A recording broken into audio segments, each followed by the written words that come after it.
I know that learning to fly FPV can be a little bit daunting and frustrating at first. So in this video, I'll be sharing with you 5 tips that'll help you get started in flying FPV drones.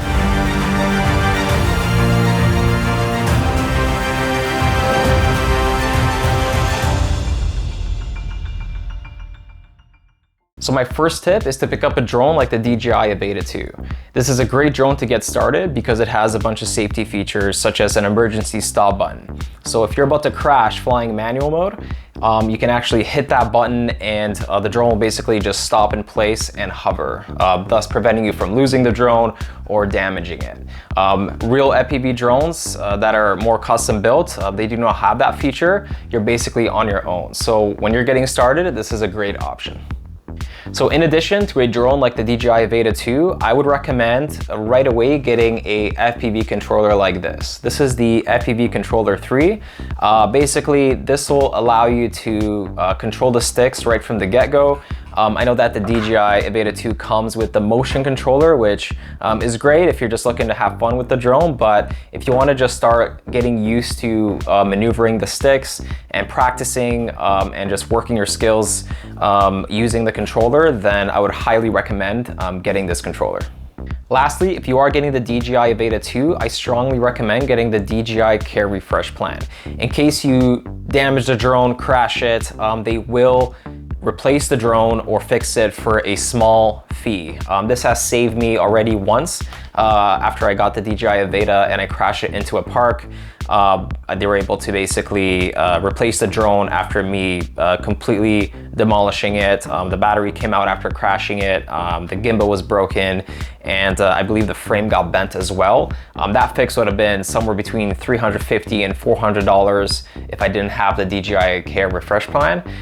So I was able to pay about $50 to get that fixed. So if you want to just save money in the long run, it's a bit of an upfront cost. It's about I think $100 to $120 for the DJI Care Refresh Plan for the 2 years, but completely worth it as it definitely saved me a bunch of money and I was able to get a brand new drone. Tip number 2 is just to start flying in an FPV flight simulator. There are 2 that I recommend. The first one is called Liftoff and the second one is called Trip FPV. You can find both of these in the Steam store and you can basically start learning the controls on a actual FPV controller. The DJI FPV Controller 3 or the Controller 2 will connect and you can basically start practicing using the actual sticks. I wouldn't recommend using any other controller besides the controller that you'll be using to fly your drone. So if you're starting out with the DJI Avata 2, this is one that I would strongly recommend.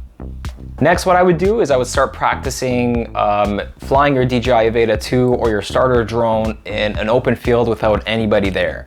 You don't want to risk crashing into something or somebody or into somebody's car in a parking lot.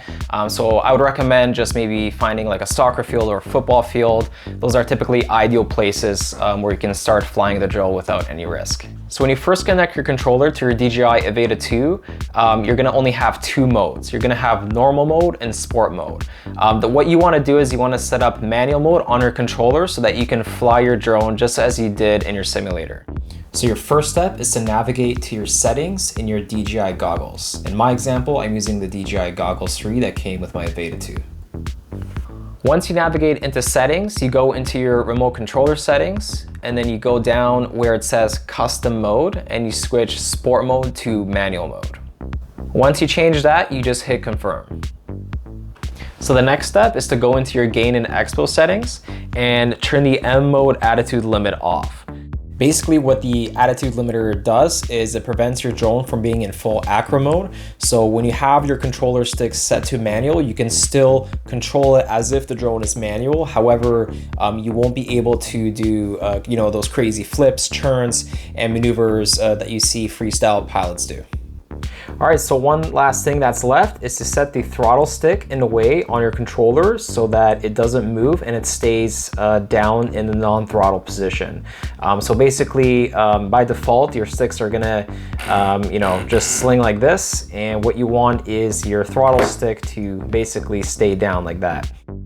So the way that you adjust the throttle stick is on the back of your controller. You're just gonna open up this rubber cover here, and you'll see an F1 and F2 where Allen keys go, and you basically just keep adjusting those until you find a happy ground for your throttle not to move. It should stay down like this. And again, you want it to stay down so that you don't have it in the center position. Otherwise, if you start the drone like this, it is going to take off on you. So you want it to be like this. So just keep adjusting it so it's not too loose and it's not too difficult to move the throttle stick up to the upright position. Tip number 4 is just to practice, practice, practice. Make sure that you're practicing in real time and not just on the simulator. The mistake that I made when I first started out was I practiced too much on the simulator and not enough out in the field.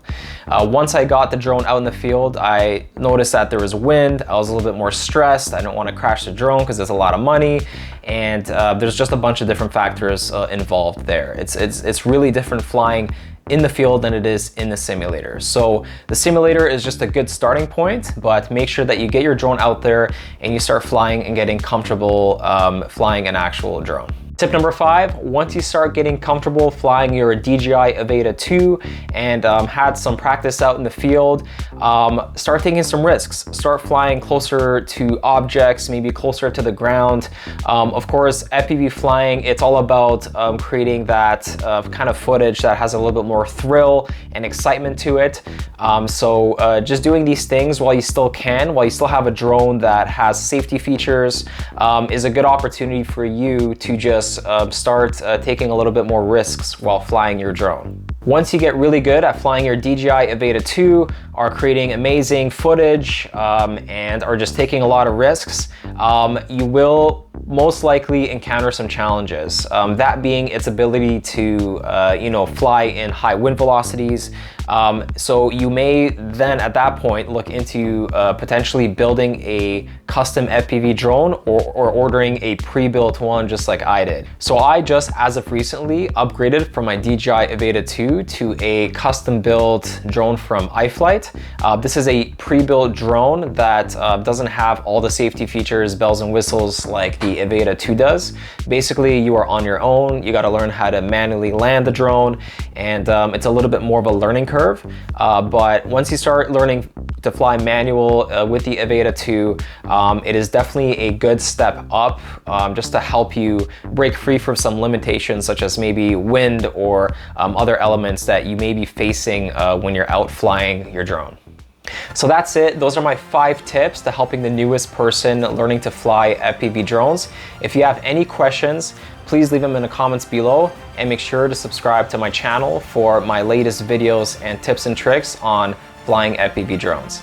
Thanks so much, guys, and happy flying.